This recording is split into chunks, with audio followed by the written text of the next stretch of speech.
முதலில் திருமிகு ஃபாத்திமா ஃபர்ஹானா. நாம் தமிழர் கட்சியில தான் முதல்ல வேட்பாளர்கள்ல 50% பெண்களுக்கான வாய்ப்பு கொடுக்கப்பட்டது. அதனால அந்த கட்சி பிரதிநிதி கிட்ட இருந்தே தொடங்கினா இன்னும் சரியா இருக்கும் அப்படின்னு நினைக்கிறேன். பெண்ணில் பெருந்தக்க யாவுல, பெண்ணே பெருமை உடைத்து, பெண்ணில் பெருந்தக்க இல் அப்படின்னு நம்முடைய வள்ளுவ பாட்டன் 2000 ஆண்டுகளுக்கு முன்பு சொல்லிட்டு போயிருக்கிறாங்க. அப்படி பெண் தான் இந்த பேரண்டத்தையே பிரசவிச்ச ஒரு பேராயுதமாக, பேராற்றலாக இந்த பூமியில் இருக்கிறாங்க.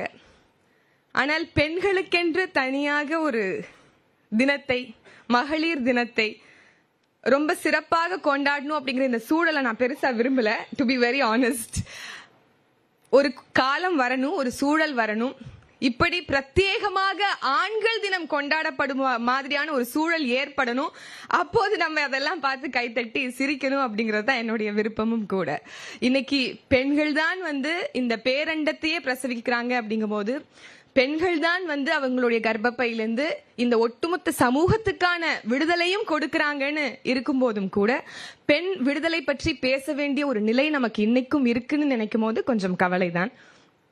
பரவாயில்ல, இன்னைக்கு நமக்கு முன்னாடி பேசி சென்றிருக்க எத்தனையோ சான்றோர் பெருமக்கள், நீங்க யார வேணாலும் எடுத்துக்கலாம், மார்க்ஸ், புத்தன், பூலே, ஏங்கல்ஸ் அப்படின்னு யாரை எடுத்துக்கொண்டாலும் உலகில் அத்தனை மேதைகளையும் ஒரு தாய்தான் பிரசவித்திருக்கிறாங்க.